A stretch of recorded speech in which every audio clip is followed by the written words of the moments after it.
C'est une élégante chapelle de briques rouges et de calcaire blanc. Un lieu unique, cher au cœur des Limousins.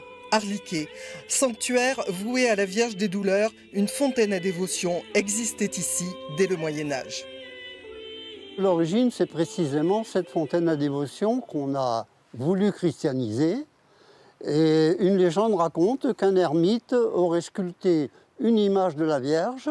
C'est la première manifestation de la présence d'une statue de la Vierge à Arliquet. Au XVe siècle, non loin de la Bonne Fontaine, une chapelle sera construite. Il s'agit d'une chapelle accompagnée d'un cimetière et d'une maison d'habitation. Ce pourrait être, ou tout au moins en partie, celle-ci. Personnellement, moi j'en déduis qu'il s'agit d'un centre funéraire. Et des documents paroissiaux et même notariés nous apportent la preuve que pendant au moins 3 siècles, cette fonction a été maintenue jusqu'à la Révolution de 1789. Après la Révolution, Arliquet retrouve sa Madone, mais la chapelle est en mauvais état et bien trop petite pour accueillir les pèlerins. Ce n'est qu'au milieu du 19e que les pères Chapelle et Rouart de Quart ouvrent une nouvelle page de l'histoire du sanctuaire. L'abbé Chapelle est curé d'Aix, l'abbé Rouart, un prêtre dominicain originaire de la commune. Le père Rouart de Quart, qui était en poste à Rome et qui, frappé par la ressemblance de la chapelle Notre-Dame de Loreto en Italie, qui était alors à ce moment-là le plus grand pèlerinage marial de l'époque, a trouvé que cette ressemblance lui permettait de demander une agrégation à Notre-Dame de Lorette, ce qui donnait beaucoup de célébrité un petit peu au pèlerinage.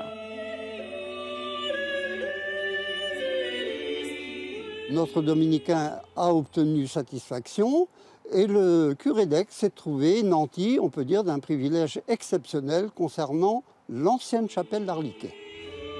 Décision est alors prise d'édifier une nouvelle chapelle. Une souscription est lancée, la première pierre posée en avril 1865. On a fait un projet, les Aixois le voulaient magnifique, extraordinaire, en dur, du granit, enfin ils ont fait des très beaux projets, mais seulement ils se sont vite aperçus que le budget ne suivait pas. Et ils avaient fait appel à un architecte qui est l'abbé Cheval, qui leur a dit « Autour de vous, vous avez des filons d'argile, pourquoi ne pas construire en argile ?»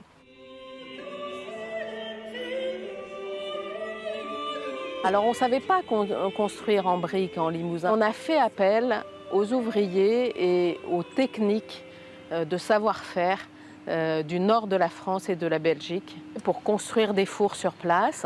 Et c'est ce qui a permis 1 million de briques quand même qui ont été fabriquées sur place.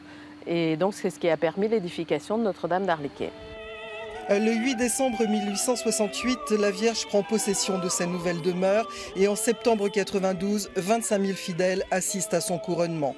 Aujourd'hui encore, lors des pèlerinages, la couronne créée par un orfèvre limougeot avec des bijoux offerts par des familles aixoises ceint le front de Notre-Dame d'Arliquet.